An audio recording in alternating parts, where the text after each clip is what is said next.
Kylian Mbappé a manqué de respect au Paris Saint-Germain, c'est ce qu'on va voir dans cette vidéo. Salut à tous les gars, c'est Azial. Aujourd'hui, on se retrouve pour une nouvelle vidéo où on va réagir et revenir sur une déclaration de Jérôme Rotten sur Kylian Mbappé. Tiens, comme c'est bizarre, Jérôme Rotten qui commence de plus en plus à critiquer Kylian Mbappé depuis un certain temps, alors que durant toute la saison, ça a été l'un de ses fervents défenseurs. Comme quoi, maintenant que le boug est parti, comme je vous l'ai toujours dit, bizarrement, je trouve que de plus en plus de médias et de plus en plus de consultants, etc., commencent à retourner leur veste. En tout cas, commencent à être un peu plus mesurés vis-à-vis de Kylian Mbappé, notamment de sa dernière saison au Paris Saint-Germain. Donc dans cette vidéo, on va revenir sur ses propos. Je vais tout simplement vous dire aussi ce que j'en pense personnellement. Bien évidemment, avant que la vidéo commence, n'hésitez pas à la liker, à commenter, à partager et à vous abonner. Ça fait toujours plaisir et ça aide pour le développement de la chaîne. Et nous, on va pouvoir y aller dès maintenant. La déclaration de Jérôme Rotten sur Kylian Mbappé est celle-ci. Donc, Jérôme Rotten sur Kylian Mbappé depuis 5 mois.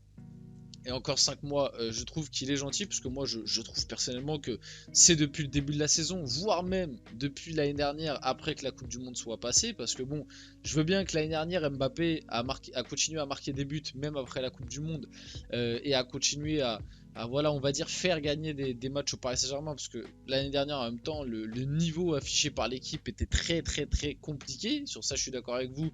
Et peut-être que sans Mbappé l'année dernière, on gagne pas le titre, encore que sans lui, tu t'aurais pu construire autour de Messi, Neymar, avant la blessure de Neymar, tu aurais pu peut-être recruter d'autres joueurs. Donc ça, c'est une utopie, en fait, on n'en sait rien. Mais depuis 5 mois, je trouve qu'il est gentil, parce que moi, personnellement, ça fait depuis déjà un an, voire même 1 an et demi, que Mbappé, je trouve qu'il y a des soucis par rapport à son attitude sur le terrain, et en dehors du terrain aussi, mais ça n'a pas été quelque chose de toujours régulier, on va dire.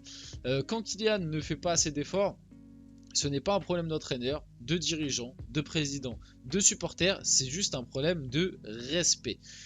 Revenir là-dessus, qu'est-ce qu'on a entendu cette saison encore une fois? Pendant toute la saison, on a entendu que Mbappé, en gros, si il ne faisait pas assez d'efforts, c'était parce que il n'était pas content à cause de Nasser Al-Khelaifi, parce que ça s'est mal passé avec Nasser. Bon, c'est ce qu'il nous a dit en conférence de presse.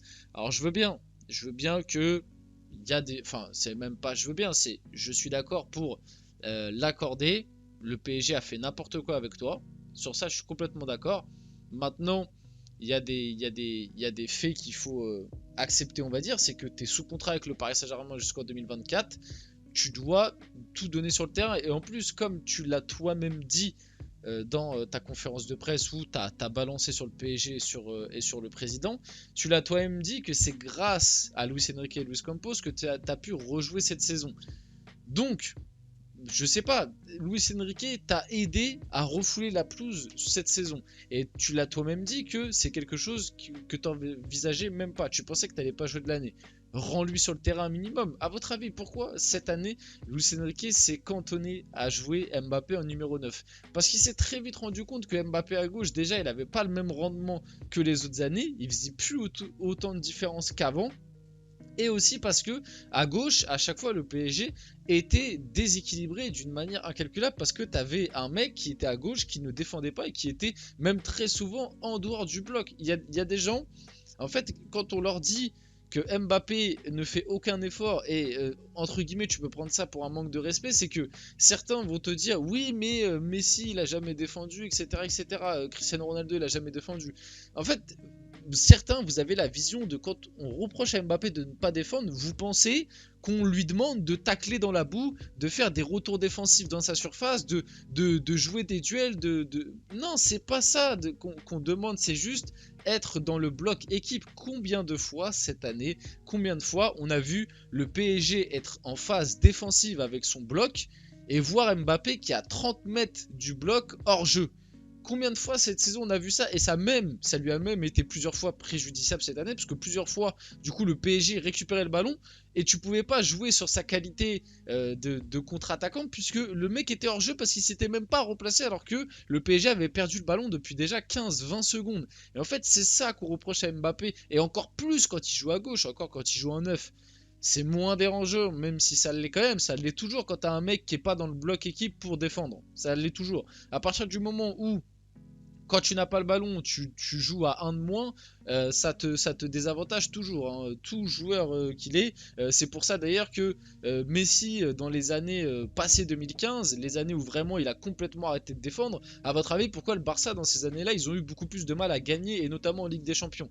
Bah parce que quand t'as pas le ballon, t'es à un joueur de moins. Et tu peux avoir le plus grand génie du monde dans ton équipe, quand tu pars du principe que t'as pas la balle, t'es un de moins, et bah, l'équipe en face, elle va en profiter et elle va maximiser ses temps forts avec la balle. Et c'est ce qui s'est passé pour le Barça dans la grande époque de Messi.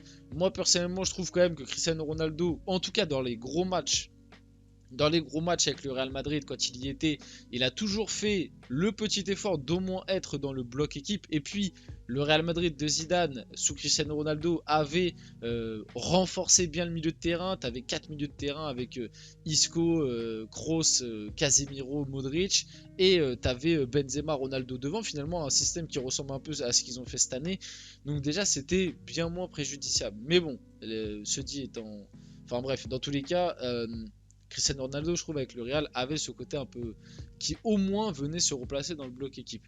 Donc bref, moi par rapport à ça, je suis plutôt d'accord avec lui. Ce n'est pas que un problème en tout cas de dirigeants, etc. Même si les dirigeants ont sûrement, même c'est sûr, ont sûrement impacté aussi de manière négative sa saison, même si c'est lui qui l'a bien cherché. Moi je suis désolé, vous ne m'enlèverez pas de la tête que si l'été dernier il avait accepté de partir, eh ben, on n'en serait pas là. Pourquoi l'été dernier il n'a pas accepté de partir?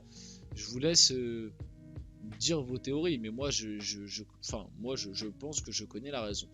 Quand tu te mets dans la catégorie des meilleurs joueurs du monde, il faut avoir l'attitude qui va avec. Ça, pareil, je vous l'ai toujours dit, et je suis d'accord avec ça. Mbappé, c'est un joueur fantastique. C'est un joueur fantastique, c'est un leader technique si vous voulez, mais Mbappé n'est pas un capitaine. Mbappé n'est pas un capitaine, Mbappé n'est pas un leader, il n'a pas de leadership, il n'a pas la bonne attitude pour emmener une équipe, et ça, c'est un fait. On l'a vu, quand ton leader, soi-disant ton capitaine, parce que cette année, il était quand même... On a quand même fait des votes pour qu'il soit capitaine, même comme ça il l'a pas eu. Et malgré tout, il est arrivé quatrième, mais c'était quand même lui le capitaine adjoint derrière Marquinhos. Alors que le gars, il est arrivé quatrième dans la hiérarchie. Donc bon, hein, on lui a quand même passé beaucoup de trucs par rapport à ça. On a été très gentil, hein, comme quoi le PSG n'est pas que les grands méchants de cette histoire. Mais quand tu as un capitaine qui, à chaque fois que tu prends un but, il boude, il lève les bras, il est pas content, à chaque fois que tu lui donnes pas la balle, il boude, il te regarde de travers, il lève les bras, il défend pas, et il est là, il marche, etc. Mais au bout d'un moment, moi je suis joueur, je pète un câble. Tout le talent qu'il a, au bout d'un moment, tu peux pas être un leader et avoir cette attitude-là. Surtout que Mbappé, on le voit, je trouve pas qu'il ait le... Pas le charisme, parce qu'en vrai, il a un certain charisme, si je dois être honnête, en tout cas à l'échelle d'un footballeur. Dans la vraie vie, voilà, je sais pas, mais il a une certaine aura, mais il a pas ce truc d'emmener les autres. Il a plus cette aura individuelle, tu vois, individualiste.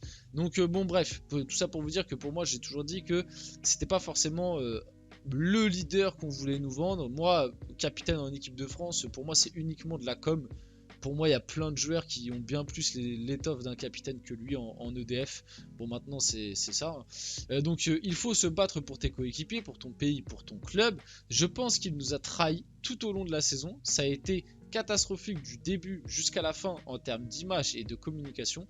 Je lui en veux énormément. De toute façon, en termes de communication, même lui nous l'a dit, hein, lors de sa dernière conférence de presse, quand le mec il débarque et il te dit bon bah moi en gros cette saison je suis content, pour moi c'est ma meilleure saison parce que j'ai joué et je m'attendais pas à jouer. Bah c'est un message clairement pour nous dire qu'en gros il sait très bien qu'il a raté sa saison.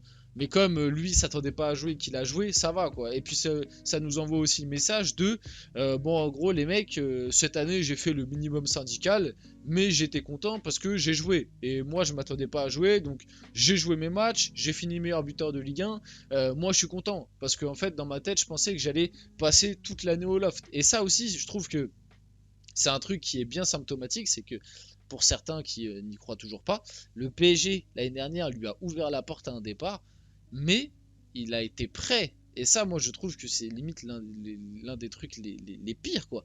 C'est qu'il a été prêt à passer une année entière au loft juste pour prendre sa dernière année au PSG. Alors pareil, expliquez-moi, le fameux grand compétiteur qu'il est, le fameux meilleur joueur du monde, comment ça se fait que le gars s'est mis dans la tête d'accepter de passer une année au placard juste pour faire sa dernière contrat au PSG, sa dernière année de contrat. Je sais pas, essayer de me trouver des raisons de pourquoi il était prêt à aller jusque-là. Ah, moi, les raisons, elles sont toutes trouvées, c'est uniquement financière. Encore une fois, c'est de l'argent qu'il a pas volé. C'est de l'argent qu'il a pas volé, c'est le club qui a fait n'importe quoi. Lui, il prend son oseille et il a raison. Mais maintenant, il faut se mettre la vérité en face. Mbappé était prêt à sacrifier une année de sa carrière uniquement pour prendre le pactole et saigner le PSG financièrement.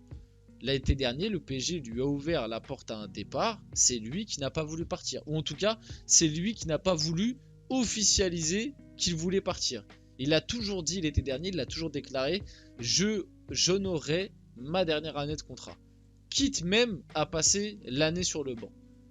Moi, je trouve que ça résume bien, en tout cas, le clan Mbappé. On va finir la vidéo là-dessus. J'espère que cette vidéo vous a plu. Si c'est le cas, n'hésitez pas à la liker, à commenter, à partager et à vous abonner, les gars. C'était Azial et on se retrouve très rapidement pour une prochaine vidéo.